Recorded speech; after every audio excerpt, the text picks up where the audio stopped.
Did you know that a Japanese samurai once sailed to the Ottoman Empire, converted to Islam, and gifted his family's samurai armor to the Sultan? You see, in the mid-1700s, new technologies and the discovery of fossil fuels quickly began the Industrial Revolution in Western Europe. And by the 1800s, the European powers had developed powerful navies with ships and guns larger and stronger than the world had ever seen.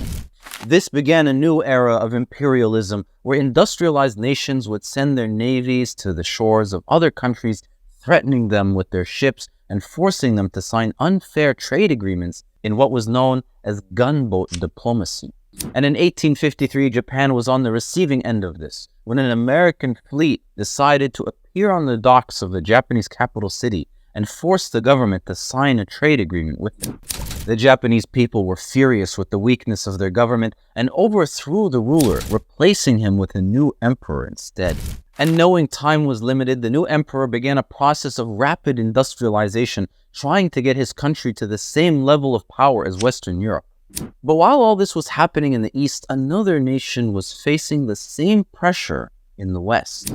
The Ottoman Empire was quickly falling apart, and the European powers were trying to carve it up into pieces. Seeing the Japanese as potential allies in their struggle against the industrialized West, in 1889, Sultan Abdul Hamid II sent a ship full of gifts as part of a goodwill mission to Japan, hoping to create a new alliance with the emperor.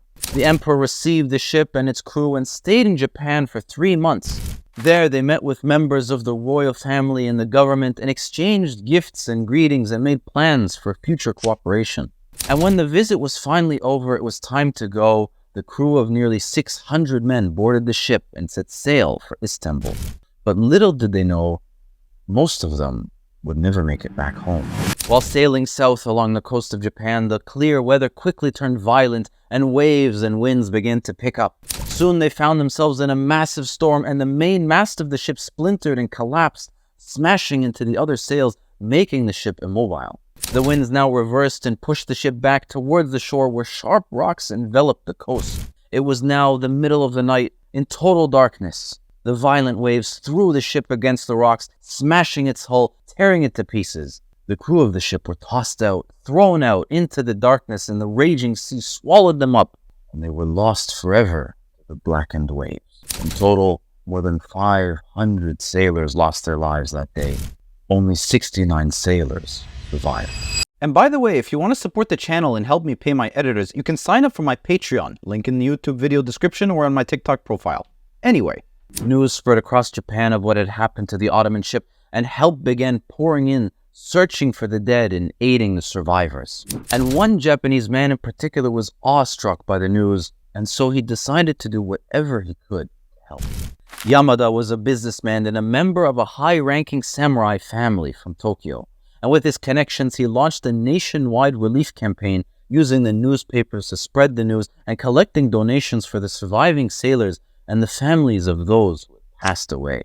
In total, he managed to collect more than 5,000 yen, a huge sum of money at the time. And Japan's foreign minister then convinced him to go all the way to the Ottoman Empire and deliver the money in person.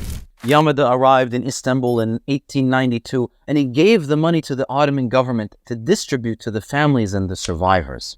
He then met with the Ottoman Sultan, where he gave him a set of 16th century samurai armor, a family relic from a time when samurai were at the height of their power and importance in Japan.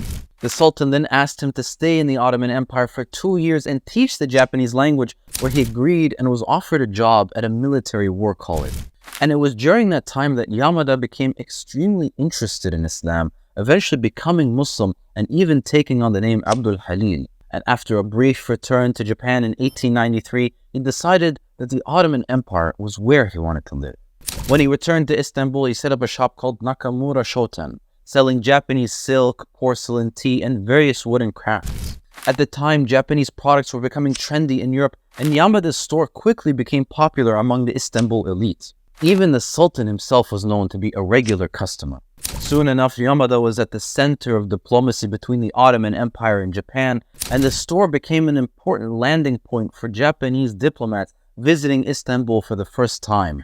And Yamada was often asked to help set up meetings between the Japanese and Ottoman officials. This continued on for many years until eventually Yamada decided to return to Japan once more in 1905. From there, he established an Ottoman-Japanese partnership in a cigarette paper factory, introducing Japan to Ottoman manufacturing techniques. This was long before the discovery that cigarettes could cause cancer. Later on, he published a book called Toruko Gakken, a guide to the city of Istanbul and an explanation for Islam to the people of Japan.